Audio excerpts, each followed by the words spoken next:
We're back, and we think we just heard a different score. Is it 14-5? 14-5, 9-point difference. They got to keep playing. You know what? I'm not sure where I'm off on this, but and we've been counting them coming across, and anything can be wrong right over there. If they are, they're official. We don't count anyway. But still, 9-run game here, which is what it would have been if we had kept it. So it's basically the same issue. That's a strike. And Mike Wheaton, the commish, is with me, commissioner of the National Wheelchair Softball Association. And again, thank you to you guys for all your support to bring us here. And Bruce Freud. And that's a big. Right to the second baseman. He'll be safe at first. And they got the throw, and he's safe. That was a good throw, but George Alfaro, he was quick on his wheels there. And I think we have Larry coming up, and this time they can't substitute for him. That was actually Jamie Baltazar. He went in. Oh, that's Jamie. He went in for him a couple innings ago. Jamie Baltazar, that's an interesting story.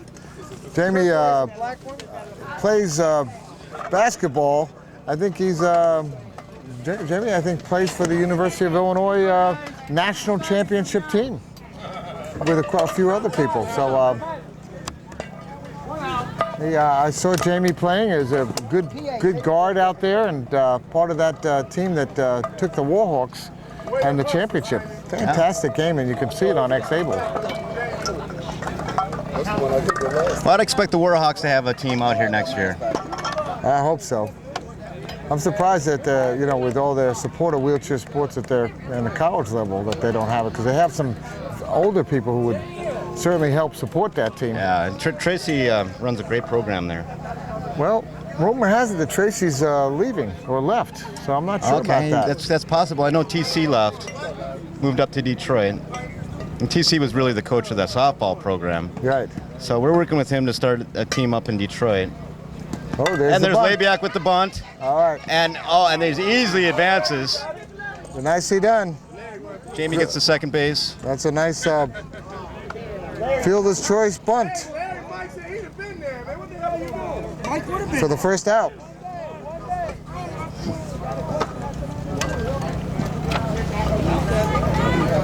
Well, yeah. Funny thing about the Flyers, the coach asked me to play with them this year.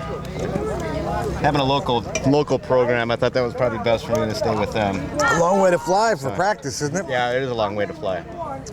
Paul Burley, who said, "I'm 3 for 3," and he's excited about it. So here he is, his chance to see if he's going to go 4 for 4. Burley's hitting really well. It's hitting really well this game. Everybody hits, Polly. Put me out there. Oh yeah! Oh, and he's got and it's caught. They got a double play. Double him up, and that ends the inning. With no run scored for the first time for the Flyers, they stay with their 14 or 15 runs that they have. Yeah, still 14-5. 14-5, and the Sox have a chance to lessen that and maybe even make a comeback here. They have starting up with but it is the bottom of their order. Chris, the pitcher's up, followed by Doug Barreda and J.L. Bauer. So Villarreal, Barreda, and Bauer, unless they make some substitutions. It's all right. We got to pick them up. They're putting Alfaro back in at short. They decided to stay defensive on it. They don't want to have any surprises out there.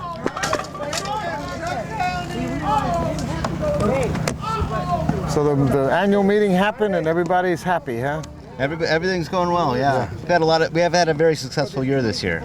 A lot of thanks to Xable for helping us get out there to the worldwide world. And well, this is our third tournament. We started with that Tampa tournament, which was kind of a spring training experience, I think, for everybody, including us. Yeah. And then we were out in Chicago, and thanks to Sam Glomp and his RIC Cubs and program, and that was kind of a fun chance, and I got to see a little Chicago. And that's excellent. No, you've done a lot of work with Quad Rugby. That's where I initially heard of you, and just excited that you're here helping us broadcast our games. Yeah, it's another sport we're the official broadcaster for, besides wheelchair softball and also power soccer, which is a great sport for power chairs. And we're going to be covering this weekend power hockey. So if you know anyone in a power chair or just interested in seeing a great sport, it's up in Minneapolis, the Power Cup. It's I think about 5 or 6 teams from anywhere from Canada to Michigan and Minnesota. Very excited, Toronto teams. One even from Manitoba coming in. How you like that? So, okay. Yeah, speaking of the vet games, we introduced power soccer in 2001 at the vet games. I'll tell you what, it was well attended, and a lot. Yeah. You know, they just had a good ball out there. So Well, there really needs to be more sports than just air rifles and archery for people that use power chairs. well, maybe they might want to look at power hockey and see what they think of that. That's a sport that we're going to learn a lot about this weekend. So Villarreal, he falls out. fouled out. Yeah, that's not what they were hoping for.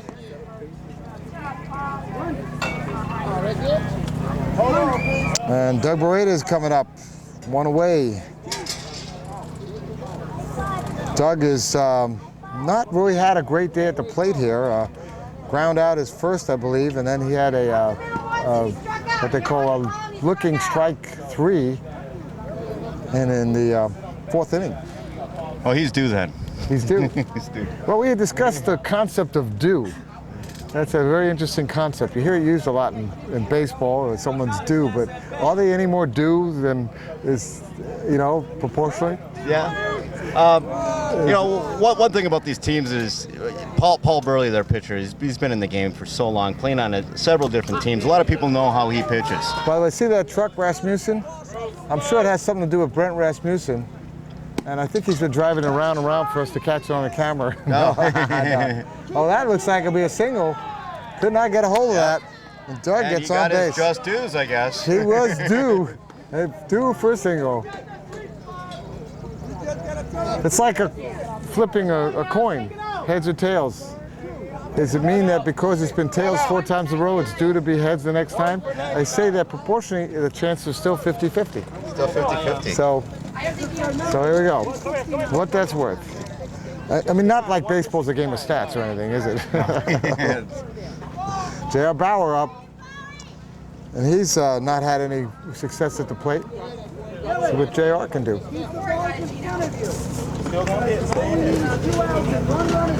He said, on the field, no one stands out.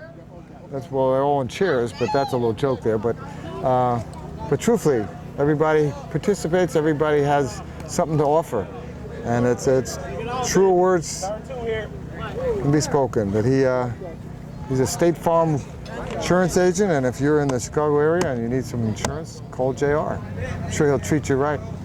Ooh, foul ball. I'm sure he's got a corner on the market in the disability community. Yeah, probably. He's a great guy. Great guy, Great yeah. guy. I love talking with him. That's one thing about it. I just sit down with any of these guys and have a chance to talk and just hear some great stories, and you just don't have enough time in a day. Oh, foul ball, strike 2. All right. Well, JR, along with several other of these Sox players, they're just, they have that, they're loyal. They're loyal to the Sox, and regardless of what crosstown team's gonna offer what, they stay loyal. So I think that's kind of neat. Oh, that one. Oh, and that's a hit. Oh, It's gonna be shortstop a throw. was It's the cheating first. on him. I think he's going to but have him at first, though. Didn't quite All right. get him there. 2 away. But I'll tell you He's what. safe. They were blocking him off of second base to get back, and of course he's obviously safe. Okay, 2 away, and the Sox still down by 9. Kevin Link comes up, and he's had his 1 for 3 with a single. No, excuse me. Rick Salinas is up. Yep, Rick's up. Top of the order. Rick is 2 for 2. No, 2 for 3. He's only been out once so far. Oh, and he hits a nice ball. They're going Got to a whole catch lot it. on it. And he catches it for the 3rd out. Slide out. And at the end of 6, it's still 14 to 5 or 15 to 6 or something like that. I think we got 14 to 5. 14 to 5 is the official score. And we'll be right back on X Table. Mike Wheaton and Rob Rowan.